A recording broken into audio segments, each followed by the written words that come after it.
Sadhguru, I wanted to know that when we are silent, still we feel that mind chattery, which always bothers us, and our thought always shifts back to past and future imaginations, which will not be any of output.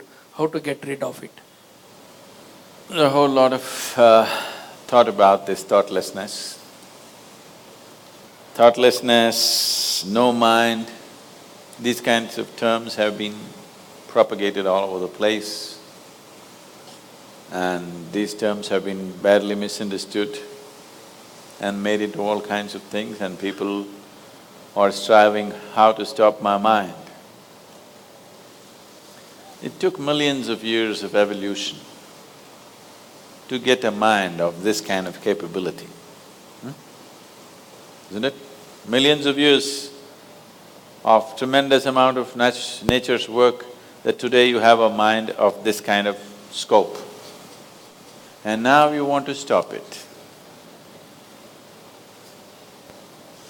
Why is it that you want to stop it? If your mind was constantly producing absolute pleasantness for you, would you think how to stop this mind? Would you? No. It's producing a lot of unpleasantness. That's why you're thinking of how to stop the mind. This is the first thing, wherever you go in the world, this has gone so much into people's mind.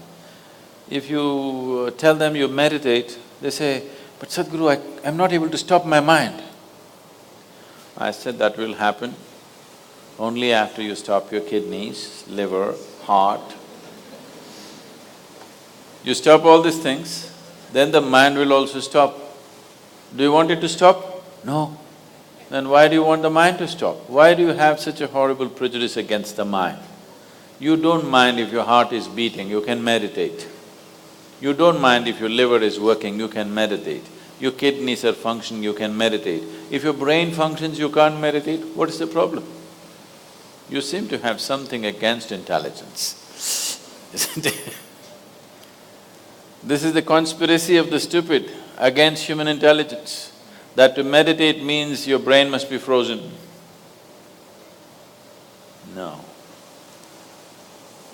You don't have to freeze your brain. We were looking at this yesterday itself. We will initiate you into Shambhavi.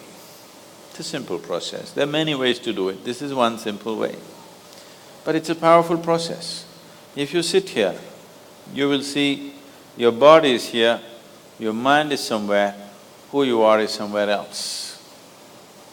Once there is a space between you and the mind, then what the mind is not doing, what the mind is doing is not even an issue. It is like you're stuck in the traffic jam. You're struggling through the traffic. That's one experience. Suppose you're either standing on Chamundi Hill or you're floating in a hot air balloon and look down at all the traffic. Very peacefully, traffic. Why? There's a distance, isn't it? When you're in it, traffic is a different experience. From really high up there, sitting in a hot air balloon, you look down, you can't even hear the sounds. Looks wonderful, traffic, isn't it? Yes or no? Yes. Because there's a distance. So once there's a distance between you and your mind's activity, mind is not a problem. Mind is a miracle, it is not a problem. And anyway, if thoughts are going continuously, if you're having a mental diarrhea, obviously you ate some bad food, isn't it? Yes. If you're having a physical diarrhea, you ate some bad food, isn't it? If you're having a mental diarrhea, you are obviously consumed something wrong.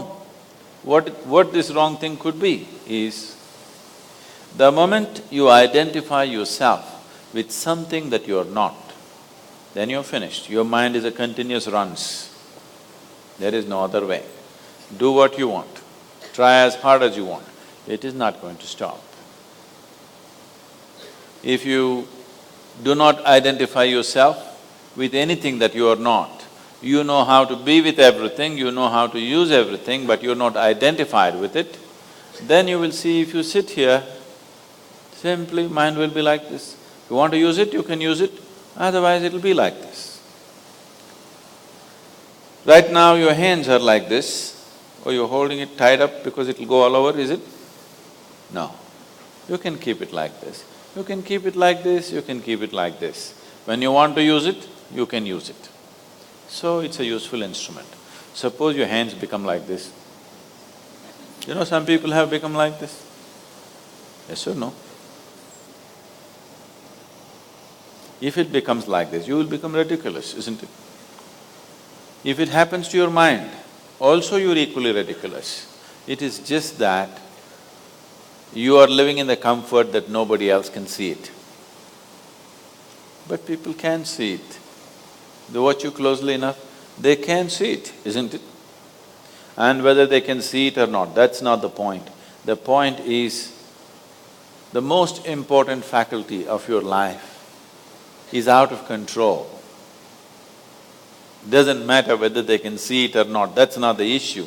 The issue is, the most important faculty in your life is out of control, doing its own rubbish all the time, not doing what you want it to do.